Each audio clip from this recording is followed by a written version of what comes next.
Hi everybody, welcome to Dynamo Sword Channel. I'm David, and today on Dynamo Sword Channel I will be reviewing the Windlass and Royal Armouries 15th Century Longsword. Now this sword is part of a newly released line of swords by Windlass in collaboration with the Royal Armories of England to offer exact replicas of swords in the Royal Armouries collection. So how does this sword compare to other longswords on the market, as well as the original it's based on? Well, stay tuned, we'll find out.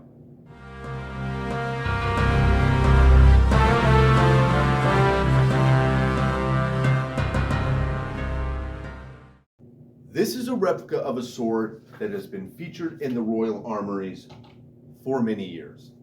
Found in the River Thames, just north of the London Bridge, its possible creation and use date have been placed in the later 14th to early 15th century, between 1375 and 1400. Being an English sword, it might have been used in the 100 Years' War or even in the more local Anglo-Scottish border wars of the period. Due to being a river find, the original was found in pretty good condition, with only some deep pitting throughout the blade, with the worst of the corrosion seen at the tip. Now this sword is what would be classified as a Type 17 in the oakshot typology. The Type 17 was a unique blade type that favored a thicker bodied blade and featured a prominent hexagonal cross section, sometimes terminating to a pronounced reinforced diamond cross section up to the tip. Its blade profile is very acute with a strong taper, like the acutely profiled Type 15.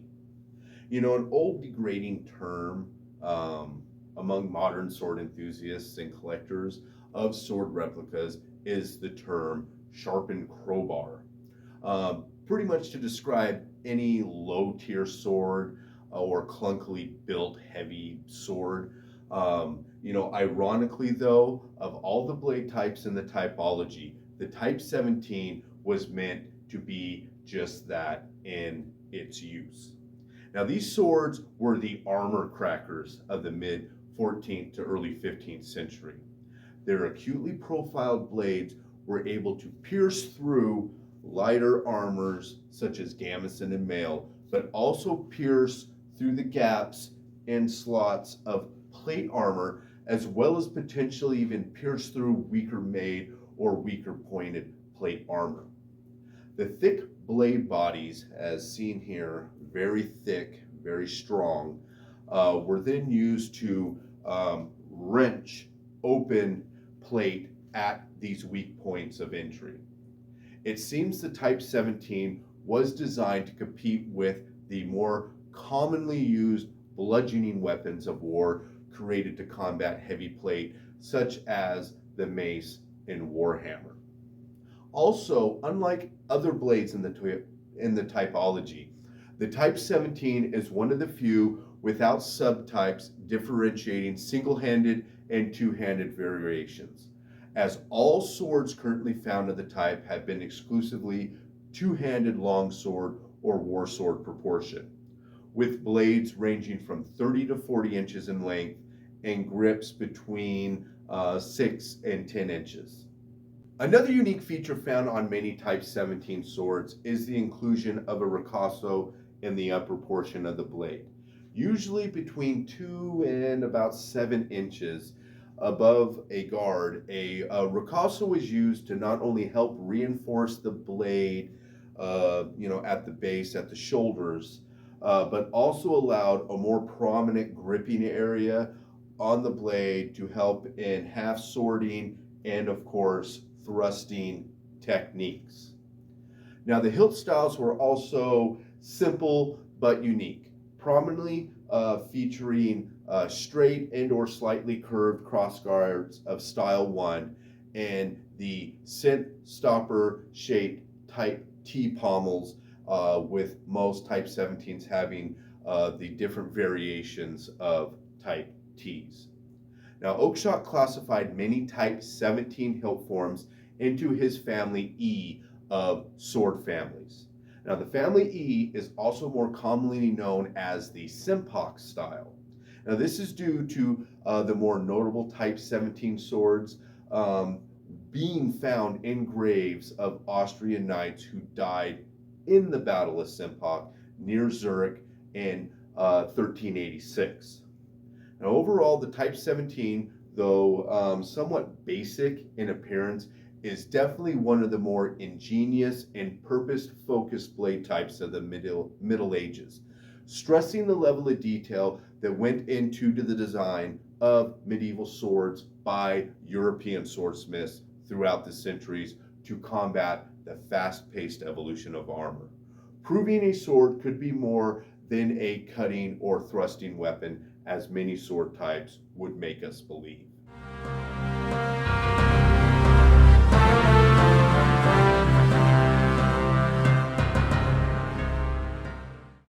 Next, we'll look at the overall statistics of the sword. So its overall length is 46.5 inches. It has a weight of 3¼ pounds and a point of balance right at 4.5 inches from the hilt. The center of percussion is right at 21 inches from the hilt.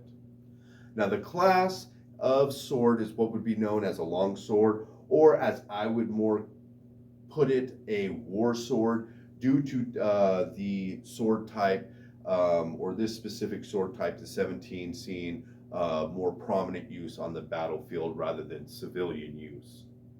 So the blade's total length is 36.5 inches.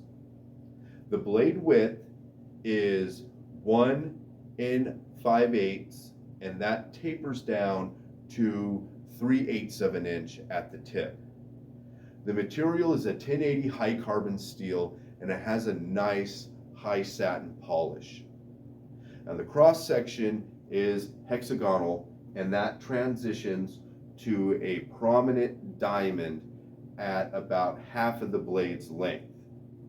And then, as mentioned earlier, this sword also features a nice 6¼ inch ricasso at the base of the blade. Now, the blade type, as discussed, is what would be known as an oakshot type 17 in the oakshot typology. So the guard's total length is 10 3/8 of an inch. The quillion dimensions are a 1/4 inch by a 1/4 inch squared. The material is a mild steel, and it has a nice satin finish. The type of guard, or specifically style of guard in the oakshot typology, is what would be known as a style 1. The handle's total length is 7¼ inches. Its circumference at the guard is 3.5 inches, and that tapers to 2 5/8 inch at the pommel. The handle material is a wood core, and the grip material is a black leather and features a cord textured finish with a 4-riser configuration. So the pommel's total length is 2.5 inches. The pommel width is at kind of the face here is 1 3/4 of an inch, and that tapers to 1 inch at this little facet here. The pommel thickness is 1 3/4 of an inch, and then that tapers down. The pommel circumference at its widest point is 5 inches, and that tapers down to 3 inches at the grip meat. The material, like the guard, is a mild steel with a similar satin polish. The hilt construction is peened with a nice finished peen. And as mentioned earlier, the pommel type is what would be known as an oakshot type T, or because of its more elongated profile, you could consider this a type T4. Now, the scabbard, we can look at. The scabbard is wood core with a leather overwrap in black to match the grip. It features a rain guard and a single riser at the mouth, and then it's finished with a brass chape at the tip.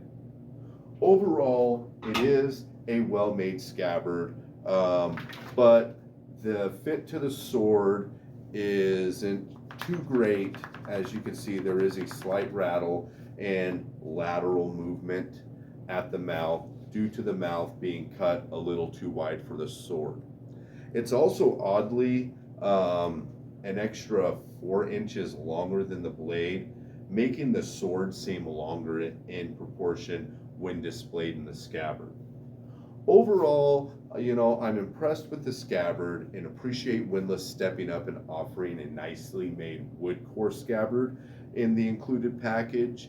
They might seem rather basic and dull to some enthusiasts, but they are much better than the Windlass standard leather scabbards, or, not one at all.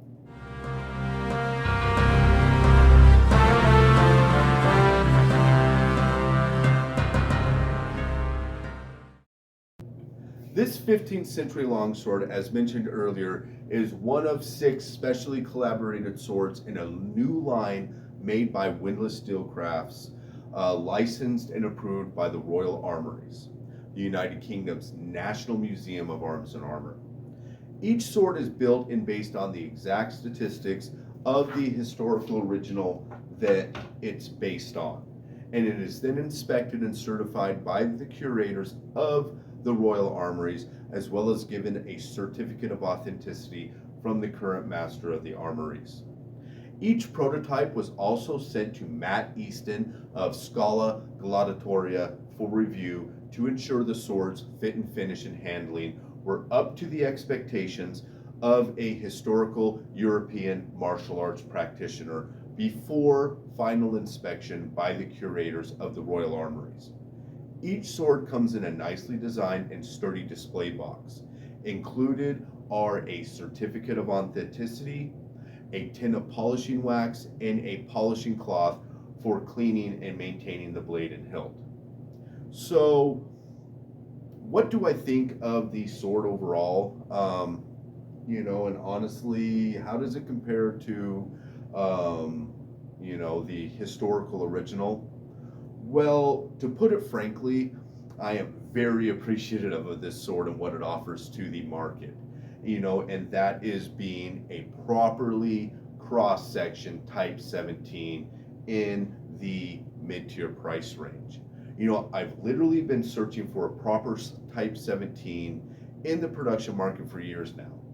Basically, in the lower price ranges, you had like this. You had Windlass, and their model, the Great House River Sword, or as seen here, its shorter grip counterpart, the Windlass Toten Sword. But even though they could fit into the type by replication and general blade profile, they had this odd inclusion of a long fuller. Now, both swords use the same blade, but the blades themselves are more reminiscent of, I want to say like a fuller Type 15A, or to be more specific, a kind of more acutely tapered Type 16A. But, those are the breaks sometimes when you purchase budget medieval swords and try to focus on historical accuracy or typology placement. Sometimes the budget constraints just aren't going to let these guys fit. Sometimes why these swords are cheaper is just that. It's due to cuts in more expensive endeavors such as accurate cross sections or attention to more specific details.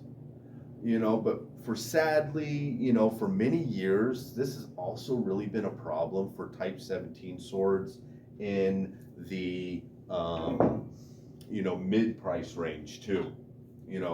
Most swords that could or would fit the type also lack the defining feature of a hexagonal cross section.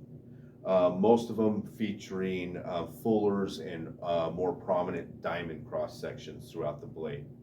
You know, at least with the windlass and the fuller thing, you can kind of excuse the extra long fuller, as in the black and white photographs of the Great Ouse River sword, the hexagonal cross section does indeed kind of look like a long fuller. But with the mid-tier options, mostly made by Del 10, they have pretty much everything right except for that proper hexagonal cross section, or at least a transitional diamond rather than a full diamond. You know, this sword at $700 is pushing the border of mid to upper tier range. But still, I would say it is nice to see a properly cross-sectioned Type 17 below the price of an Albalon or another higher end or custom maker. Another feature that this sword has that I like, and that was also on the historical original, is the ricasso at the base of the blade. Now, it is very well terminated, and its transition point to the edge is very well done.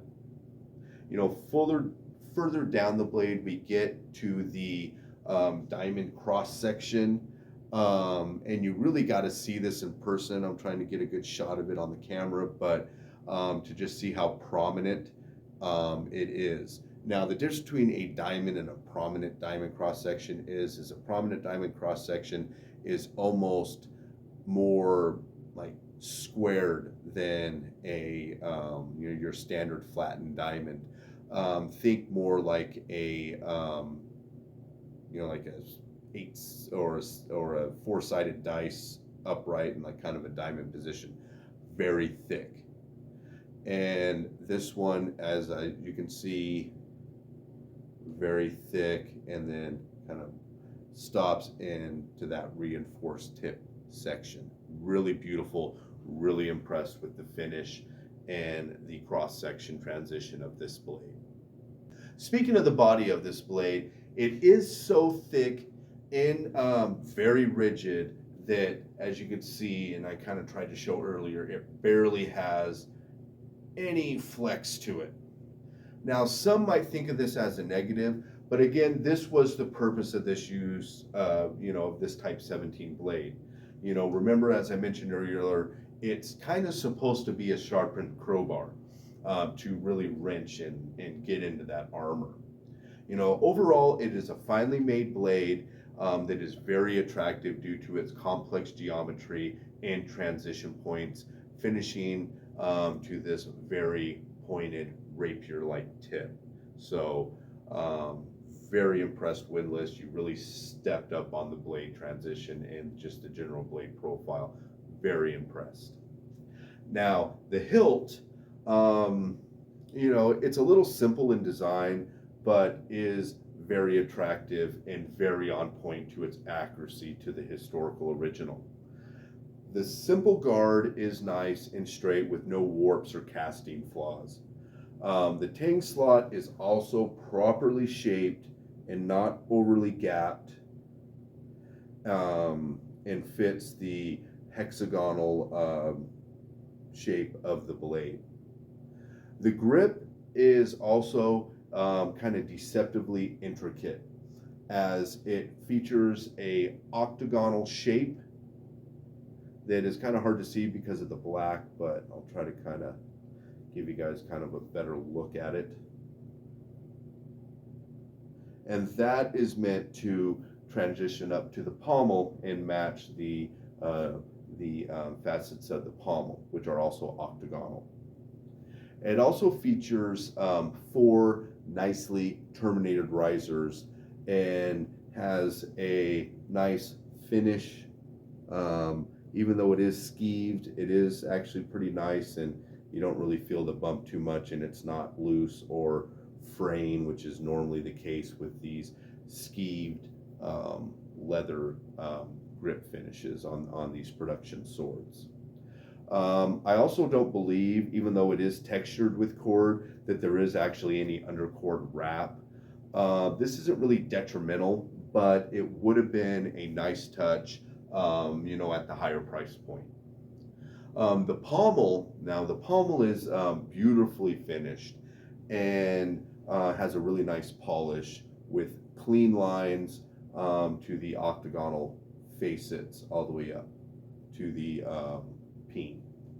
Now, like a true type T pommel, the top is truncated or pyramid-like with a nicely finished and blended peen at the top. Overall, the hilt is finished very well, and its fit and finish again are a step above the usual standard of Windlass budget swords. So again, much credit to Windlass for stepping up and showing that they can make a mid to high end tier medieval sword. Now, as far as handling goes, this sword, due to its thicker body and longsword proportions, can maybe feel a little heavy in hand. I mean, at just over 3 pounds, it's not overly heavy, but you definitely feel its blade presence due to the weight and more forward point of balance. I know this can be kind of a turnoff to some, but again, this is definitely the nature of the blade type. And if it were any different, it just wouldn't be a type 17. Now, this one feels good one or two-handed, and it is actually very maneuverable for its size and weight. When you factor in the ricasso for more aim thrusts and transitions, you begin to see and realize just how multifaceted this sword is in function and use. Like they say, there is more to a sword than just the blade. Now, speaking of the blade again, as it is with most Indian-made swords, this one, to some detriment, comes blunt. Oddly enough, Museum Replicas isn't offering their usual sharpening service for this line. Now, I believe though this has to do with the licensing agreement from the Royal Armories and not with Windlass not offering their usual service. Now, this does make sense since these swords will also be sold at the Royal Armories Museum, which, honestly, sharp or not, is pretty damn cool. I mean, if any museum I had ever been to in the past, offered me a functional sword for sale, I would have been down sharp or not. One thing I must say though is because I really want to try this one in cutting more than pretty much any other sword I own, I'm really looking forward to the spring so I can get caught up on my follow-ups and get some cutting done and just kind of get out in the yard and kind of work off some winter rust. Of course, this one's going to need some sharpening, of course, which I'll do myself. But overall, yeah, this one should definitely be a fun one doing some cutting exercises with. Overall, as you could probably see, I'm very impressed with this sword, and I'm looking forward to purchasing a few other swords in the Royal Armories line in the future, as well as seeing what might come next from a possible second wave or new models in the line itself. Now, the attention to fit, finish, and handling from Windlass on my model at least is spot on, and I would highly recommend this new line to anyone looking for a historically accurate replica of a medieval European sword, as well as this specific model for anyone looking for a thrust-oriented longsword or a unique and specific blade type to study and use like the 17. Well, I hope you enjoyed this review of the Windlass Royal Armouries 15th century longsword. Be sure to like and subscribe, as well as look forward to the cutting review with follow-up discussion, which I guarantee will be coming. Thanks again for watching. I'll see you next time.